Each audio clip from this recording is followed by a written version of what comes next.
कृषि संबंधी कानूनों पर कम से कम राजस्थान की जनता ने अपनी मुहर लगा दी है। राजस्थान के पंचायत चुनावों में बीजेपी को मिली बड़ी जीत का संकेत साफ है कि कृषि कानूनों को लेकर कांग्रेस सिर्फ अफवाह फैला रही है और किसानों के नाम पर सियासत कर रही है। अगर ऐसा नहीं होता तो राजस्थान के गांवों में कमल खिलता ही नहीं। कृषि कानूनों का विरोध कर रही कांग्रेस के लिए पंचायत और जिला परिषद के चुनाव एक बड़े झटके की तरह है। इतना ही नहीं, इन नतीजों का असर अशोक गहलोत की गद्दी पर भी पड़ने वाला है।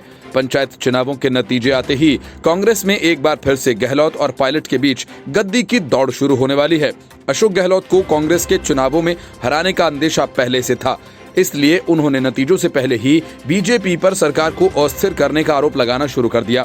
किसान आंदोलन को लेकर कांग्रेस के आक्रामक रवैये के बावजूद गांव की जनता ने बीजेपी पर ही भरोसा जताया।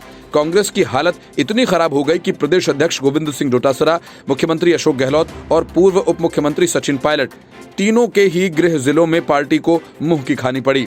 पंचायत समिति चुनाव में कांग्रेस ने 1836 और भाजपा ने 1718 सीटों पर जीत दर्ज की। वहीं जिला परिषद के चुनावों में 323 सीटों पर बीजेपी को जीत मिली और कांग्रेस को 246 सीटों पर। पिछले एक दशक में ऐसा पहली बार हुआ जब सत्ताधारी पार्टी को पंचायत चुनावों में हार मिली हो। यही वजह है कि अशोक गहलोत को अपनी गद्दी की चिंता सताने लगी है। कांग्रेस के प्रदेश अध्यक्ष गोविंद सिंह डोटासरा ने कहा कि हमारे पास प्रमाण है कि अमित शाह हमारे विधायकों को खरीदने में लगे हैं। सूत्रों का कहना है कि 3 निर्दलीय विधायक और 2 बहुजन समाज पार्टी से कांग्रेस में आए विधायकों ने मुख्यमंत्री अशोक गहलोत से कहा कि उनसे फिर से संपर्क करने की कोशिश की जा रही है। हालांकि बीजेपी और पायलट गुट का कहना है कि ये सब सोची समझी रणनीति का हिस्सा है। अगर किसी विधायक ने ये बात मुख्यमंत्री से कही है तो इसलिए कही है क्योंकि मुख्यमंत्री अशोक गहलोत ने उसे मंत्री बनाने का वादा किया था और मंत्री नहीं बना रहे हैं। पायलट गुट इस पूरे मामले पर चुप्पी साधे हुए है।